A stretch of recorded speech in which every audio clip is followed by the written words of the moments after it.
ابو الحسن نوری رحمت الله علیه ډېر لوی بزرګ دی، ډېر لوی بزرګ دی شوی.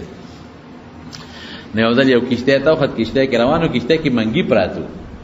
اعلی منګي، قیمتي، مزفت، ډېر اعلی قیمتي، مقیره موتی، مزفته موته وي، دا رنگونه ولا ورکړي قسم قسم، لس منګي. نو د تاسو کو وسره پولیس والا دی او کسان دی وسره، خو خلکو لحاظ کو د دې نیکانو عالمانو خلک خیال ساتي. حضرت کینه دې منګو کې سری ودا شراب ودا څه کوي، وي بادشاہ له وړو کوم نه راوړل، دا جی پلان کې باغ کې انګور اعلی قیمتي، هغه ځای نه مراده کړل او ډېر په حفاظت بادشاہ له وړو لس منګي دي. وی ښه شراب حرام نه دي، بس هغه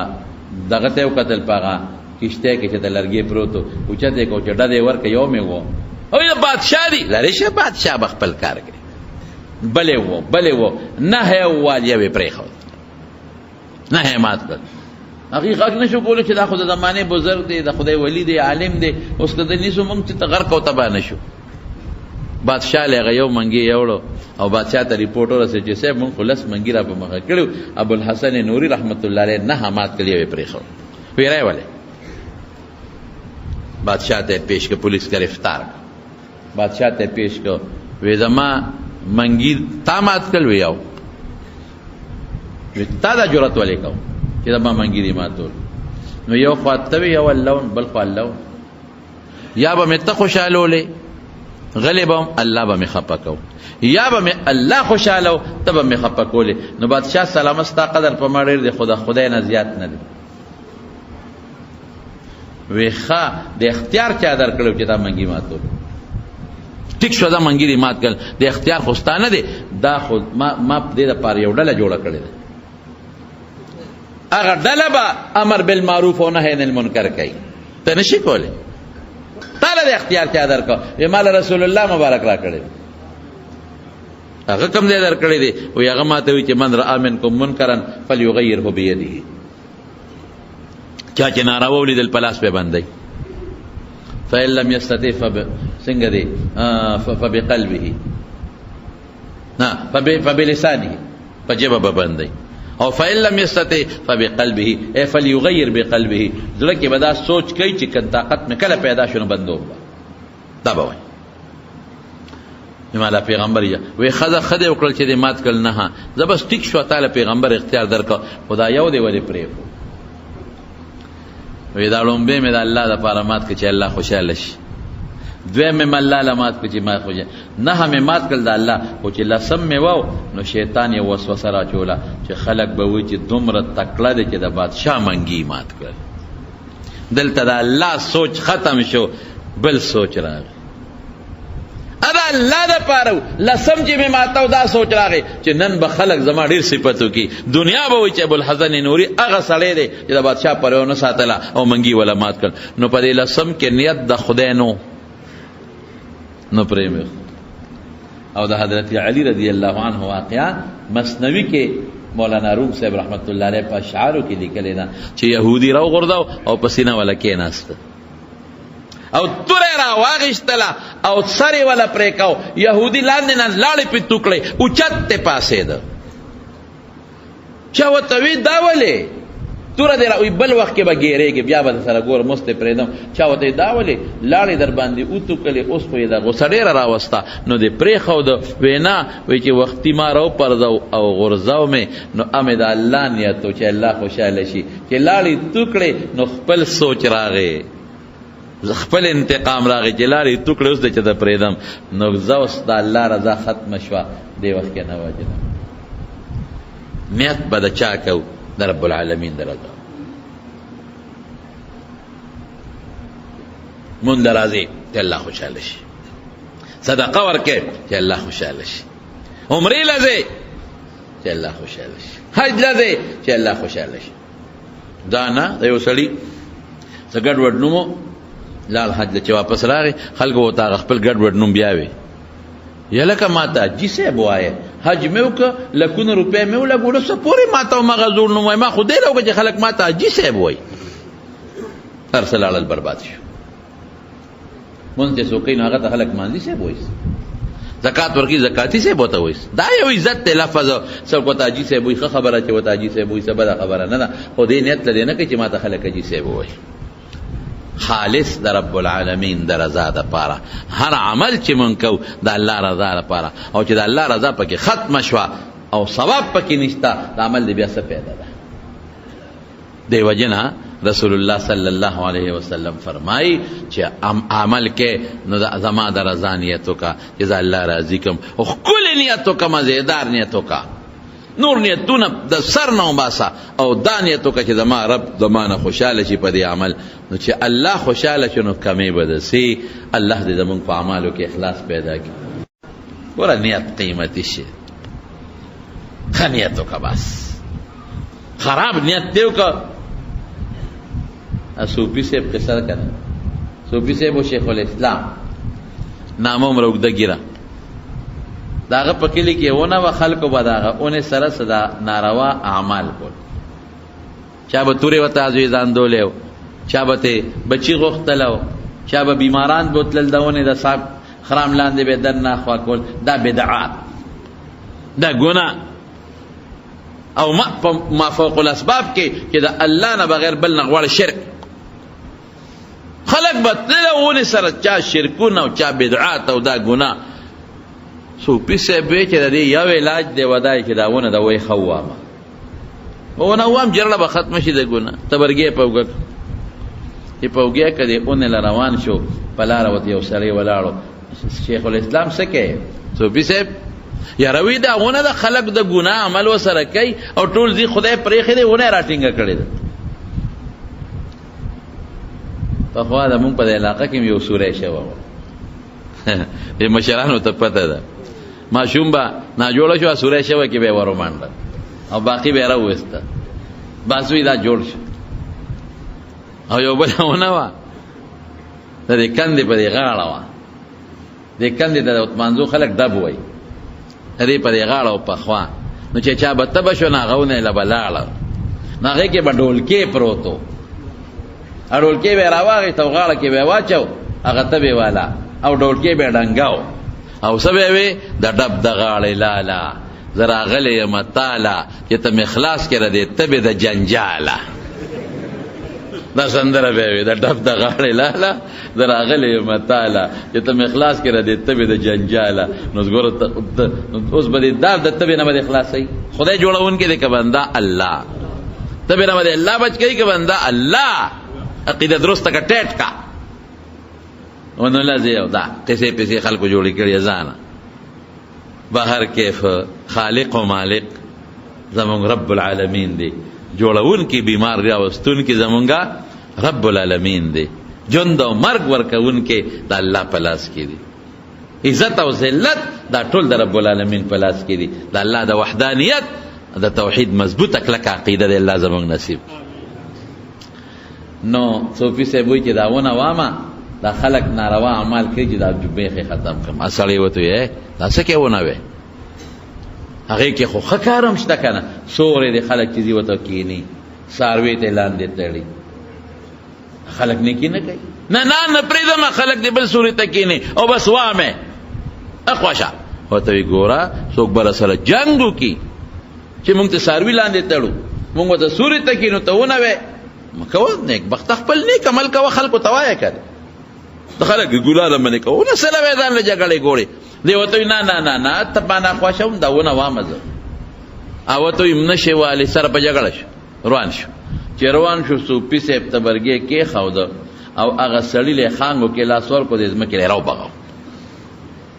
او سهولت یې والا ورکړې ته هغه داسې ته ما منې کې دا شرکي دا شی لر کوم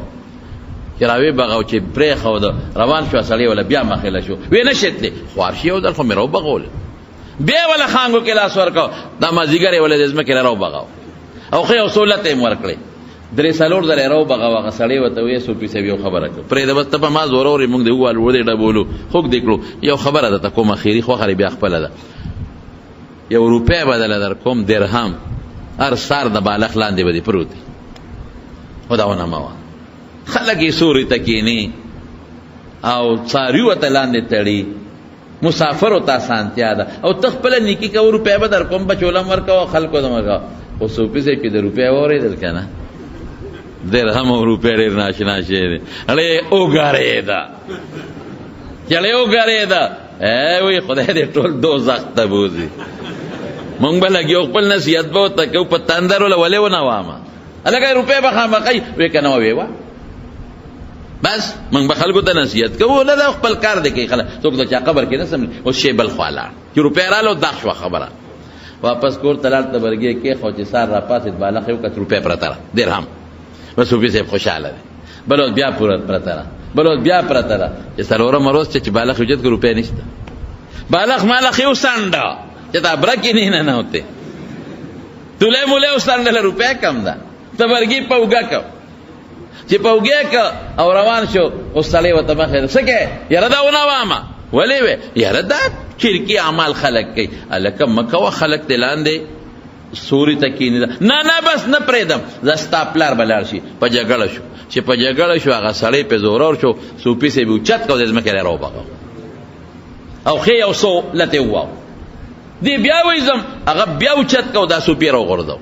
یو درې څلور ځله چې راوبغه او ښه لتې متې وله ورکړلې صوفي صاحب ودې لکه ته څوک یې تا هغه ابلودنې سړی خو نه یم هغه یم وی په دې فلسفه مې پیکا ابل اوس چې ما لاس در واچو ډېر سپک وی او رو به مې بغولې اوس خو ظالم بچی غرده نه جوړ شوی اوس خو دې اوچتولی نه شم موږ له دې بیخه ویسته دا څه مسله ده وی ابلو چې وی زه شیطان یم د انسان په شکل درته ولاړ یم ابل رسته د خدای د رضا دپاره تللی نن د خدای دپاره نه د روپۍ نشته خدای دپاره تل نشته نن روپۍ بنده شوې ده نو چې د خدای دپاره الله به دې مدد کوي چې د خدای دپاره نه نو الله دې مدد نه کوي په ارام کښېنه را دې خواجه چې اوس دې نه کېږي چې دا مازدیګر دی ووایم چې تس دې کوم اصل خبره د الله دپاره الله دپاره عمل کوه مدد به دې رب العالمین کوي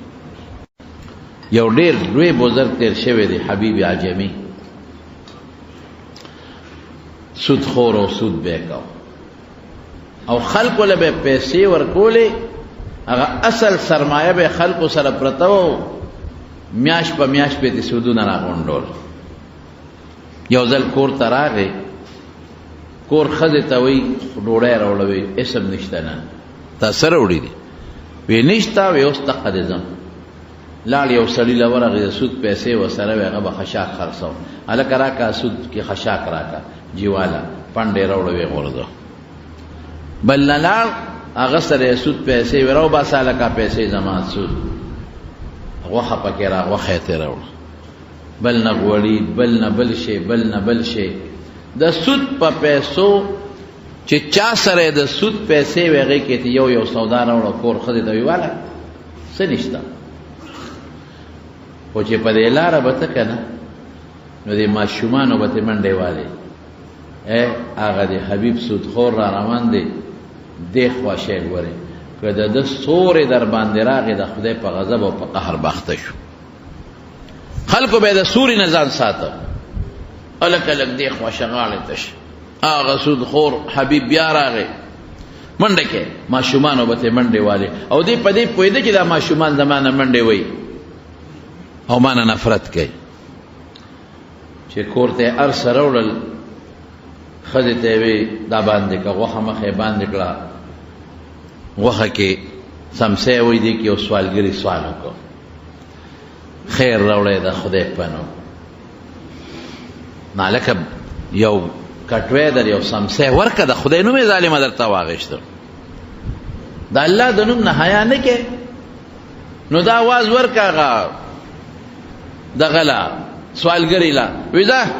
خپل کار کوه وی وږې ما د خدای په نوم لرې شه موږ په دې ځان له محنت کړې دی کوڅه په کوڅه ګرځېدلي یو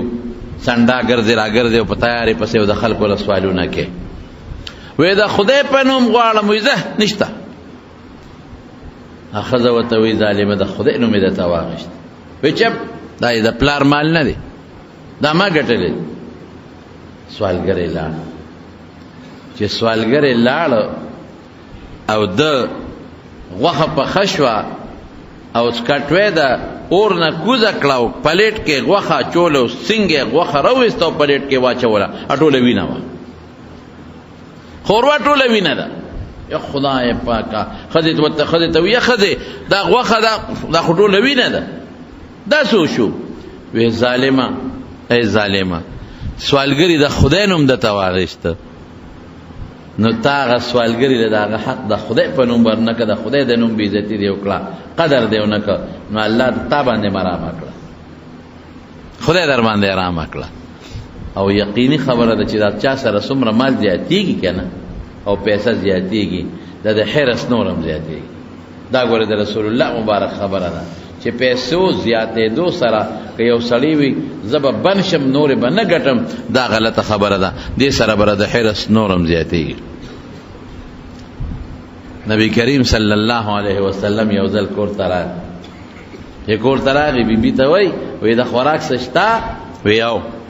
څه دي وی تاله چا ګاونډی غوښه را لېږلې ده هغه ما په تخ کې ایښودې ده نو ما چې ته راشې ویې به یې خورې ورېږه غوښه دله رالم نو چې بیبي لاړه تاخچې له او پلیټ د غوښې را واخیسته نو د غوښې په دې په پلیټ کې سپین کاڼی پروت دی وی د الله رسوله دا خو داسې چلو شو وی ولې وی دا خو ګاونډی غوښه راوړه په پلیټ کې او ما په دې تاخچه کې کېښود سر مې پې د پاسه کېښود چې دا به محفوظ پرته وي چې نبي علیه السلام مبارک راشي دا وله ورکم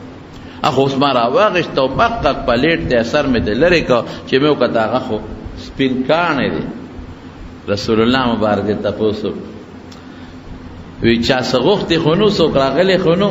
یو راغلی وی څوک وی سوالګرې وی څه وی وګیم خیر راوړی د خدای په نوم نو مونږ ونه راټه مونږ ورته وی الله د سره ښه شه خدای دې وبخه بس سوالګرې پیښ شو او ولې مو ته دا ټکې وی مونږ وی د الله رسول به وږي څو ورځې په اکثر نارې تېرېږي نو که سوالګري له ورکم نه به څه خوري نو هغه مې ښه په خوشحالۍ رخصت کړه چې خدای دې وبخه او غوښه مې تاله وساتله نبي علیه السلام وفرمایل وی دا دغه سوالګري حق و دا دغه حق و تا ورنکه مونږ له په سپینه تیږه بدل شو زما وروڼو علما د دې یو مسله معلوموي چې خو پیغمبر و هغه ته خو په سپینه تیږه بدل شو چې د هغه خېټې ته لاړ نه شي امونږ چې کله خورو یو سوالګرې سوال وکړي او تا شی ورنکه او ته یې خورې دقه کاڼي خورې خېټه کې دی کاڼي پراته دي کاڼي څه سنګدیلي زړه سخت شي بیا زړه کې بیا کلک شي زړه لکه د کاڼي په شان دی بیا وایي یاره ما له خو جړا نه راځي زه خو ډېر ذکر کوم او خدای یادوم او صاحب جړا نه راځي یاره جي بیت الله ته ودرېدم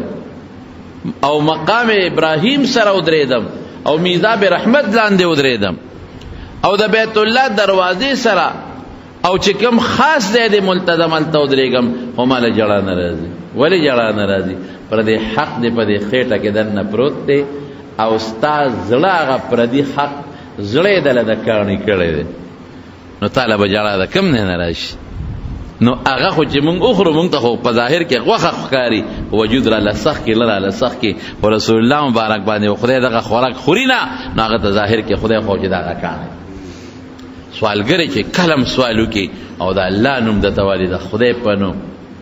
نو وله څه ورکه زما خو یو بل عادت دی بعضې داسې عادي سوالګري وي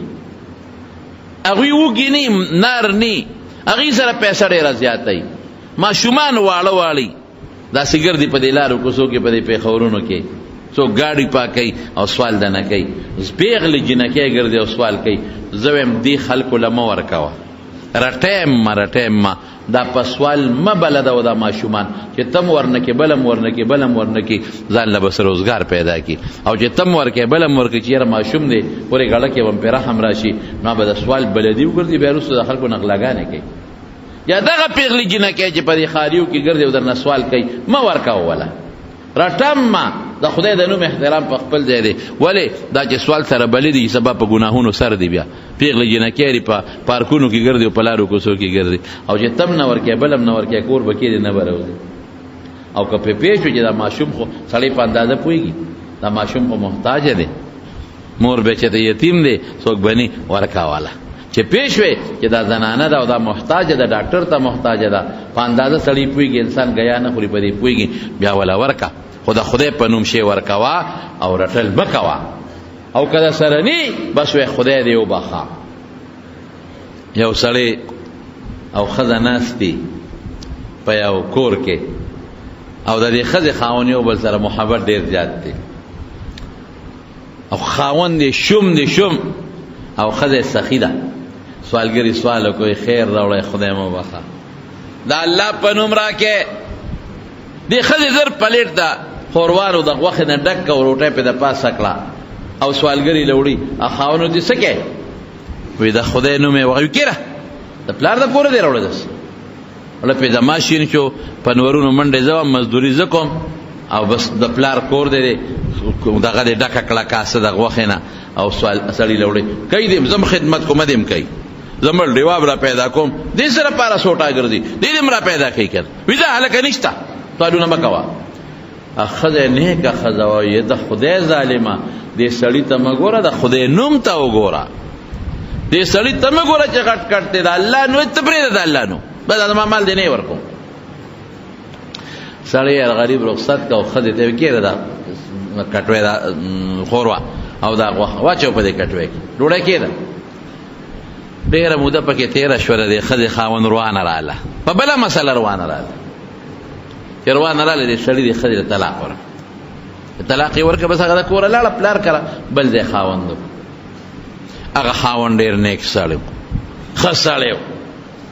هغه شان ګټندویه خو نو دا خو ښه سړی و نیک سړی و.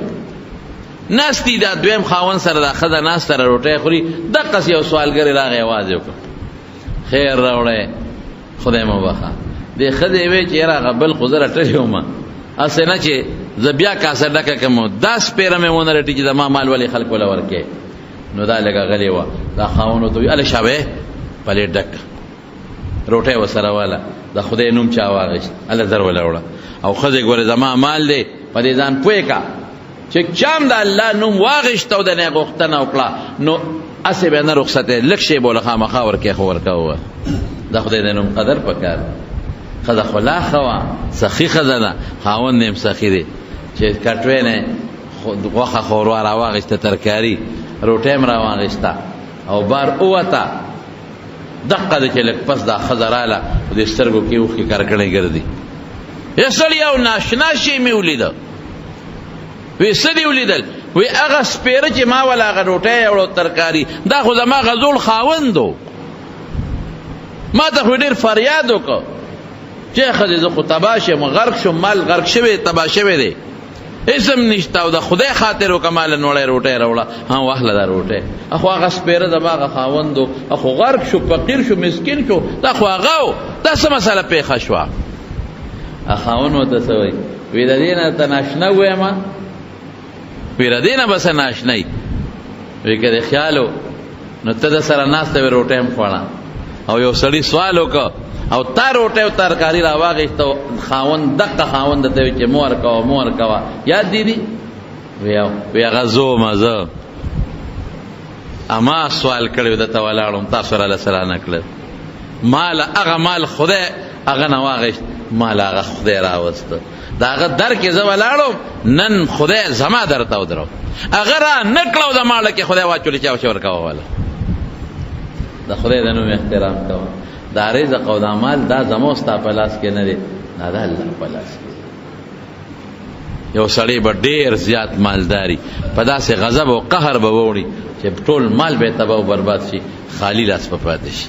او یو سړی به غریبي وس به نه رسېږي الله به وله رزق ورکي مال به وله ورکي سخاګانې به پکې کوي الله به پکې خوشحاله جومات به پکې جوړي حج له به ځي عمرې له به ځي نیکانو سره تعاون بکی مدرسو سره مدد او تعاون بکی. نو دا رزق دا د انسان په لاس کې نه دی ښه رزق د چا په لاس کې دی د پروردګار د خدای په لاس. اوس که یو سړی ډېر هم ګټندوی دی او ډېرې پیسې هم ګټي او په دې سر کې یو نرۍ غوندې راګي وشلې ده پوټینۍ غوندې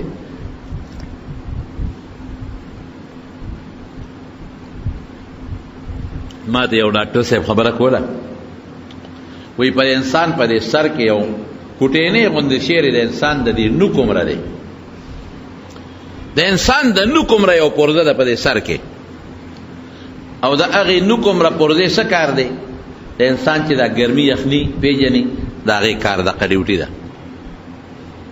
دا ته چې ګرمي پیژنې، یخني پیژنې، لوږه پیژنې، تنده پیژنې، موړوالی پیژنې، خوشحالي پیژنې، خفګان پیژنې. ګرمي مې وشوه، یخني مې وشوه، پکي لازم، واورې لازم، او بس کم ډوړی ته مې زړه وشو، خفه شم، خوشحاله شم. دا د هغې پرزې ډیوټي ده. هغه د انسان د نوک عمر هغه پوټینی پرزه چې ده، هغې ته چې کم رګ تللی دی، رګ هغه څونه رګ دی، هغه چې په بالپین کرخه راکاږي، په بالپین، او هغه 3 ځایه کې دومره نری رګ وتلی د بالپین هغه کرخه چې 3 ځایه کې هغه، نو که دا رګ 10 منټه بند شو که نه، 10 منټه بس بیا به انسان نه په ګرمۍ پیږي، نه به په یخنۍ پیږي، نه به په لوږه پیږي، او نه به بیا په تنده پوهېږي. بیا به انسان په هېڅ باندې هم نه پوهېږي، بیا به نه په خوشحالۍ پیږي، او یعنې لیونی به شي انسان. خو که 10 منټه دا رګ بند شو، دا نری رګ، نو یو سړی خو زه ډېر مالدار یم، کارخانهدار یم، بلا پیسې ګټم، نیکبخته ظالم بچی که دغه رګ دی دا نری غوندې بند شو، بیا به څه کوې؟ اسپتال کې به پروت دی، ډاکټر به کوما کې پروت دی، بېهوشه به پروت دی. بیا هغه بچي چې ته ولې دا مال ګټې او دا حرام او د سودونو پیسې وله ګټې، هغه بچی به وایي یاره مولوي صاحب بابا کټ کې پروت دی، او ډېر تکلیف دی ورته، دوا وکړه چې خدای پرې رحم وکړي، الله دې جوړ کړي. نه جوړېدو سوال ولا مه کوه، جوړېږي نه، چې خدای زر رحم پرې وکړي. رحم څه معنا؟ چې زر د ځمکې لاندې شي، موږ ته خلاص شو. والله که دا بچي دې په کار چې خفه کېږه ما، تجربه مې ده، ومې لیدل، واومېرېدل، مسلې مې واورېدې، هر څه مې واورېدل، چې طاقت ته کي کله او بچو له ګټې، بچی دی چې مور د مور خدمت ولا کې بچی دی، چې د ده څوکیداري کې نو بیا دی بچی دی، چې ماشومان بچي ولا لوبې په غېږ کې دا دی بچی دی، چې غوا ولا ساتي دا دی بچی دی، چې اټۍ بټ ولا کې دا دی بچی دی. او که د دې نه پرېوتې که نه، بس بیا به وایي بس خدای پاکه په بابا رحم وکړي، خدای خپل فضل پې وکړي. هغه خو شرمېږي چې وایي چې خدای زر یې مړ کړي، خو مطلب یې همدغه وي چې خدای فضل پې وکړي، آخرت ته یې ولېږه چې مونږ ته خلاص شو، دې جنت ته دی او که دوزخ ته دی، خو چې مونږ ته خلاص شو. دې بچو له مونږ سودونه کړ. او یو بل هم درته وویم، دوه ښځه خاوند ناستو، یو سوالګری پرې راغی، سوال یې وکړ خدای مو بخښه وږې ما. دا ښځه یې راپاڅېده او دې سوالګري له شی ورکوي، خاوند یې همغسې بې وقوف دی، د څه کې هغه سوالګري له لږ شي کیره د پلار د کوره دې راغلې ده، هر وخت زموږ چې لکې دا خو چې ته هر چا له ورکوې، خو دا سامان به خلاص شي. ظالمه ده، خدای نوم یې واغېشوي په ارام کښېنه، دا ما ګټلې، تا د پلار د کوره نه ده راوړې. سوالګري پاتې شو، دې خیمه کې ودواڼه چې سماخ ته سوالګري لاړه، نو هلته کې نور 2 کسان په خیمه کې ناستو، وایي خدای خیر راوړی، خدای مو بخښه. نه ښځه اوس هلته خو ښځه ښه وه، سړی دغه شومو، دلته اوس ښځه هغه سوالګري ځه نیکبخته، بس سوالونه یې ښځه ورته وایي، خاوند ورته وایي د خدای ظالمې، د الله نوم یې واخېسته، مال خورې د پلار نن زما دی، نه مه ورکوه، دا به دې ځان مزدوري کوي، روزګار دې کوي که نه، ګرځي په خلکو نه سوالونه کوي. ښځه وایي مه ورکوه، خاوند وایي مال زما دی، سامان یې راواخېست او سوالګري له یې ورکړه، او سوالګري وخندل. سړی ته ولې وخاندې؟ یاره وایي ساله وړې غوندې قصه مې ولیده، وایي هغه خیمه کې ښځې سخي وه، پښې یې راکو، مال یې راکو، او سړی شومو، جګړه یې ورسره وکړو، د لاسه یې شی واخېست واپس، او دې خیمه کې اوس ته سخي ښځه شومه ده. ښځه وایي مه ورکوه ورته راکې. نه سړی ورته وایي هغه ښځه زما خور ده او دا د هغه خور ده، زما خور ده، وینه په ما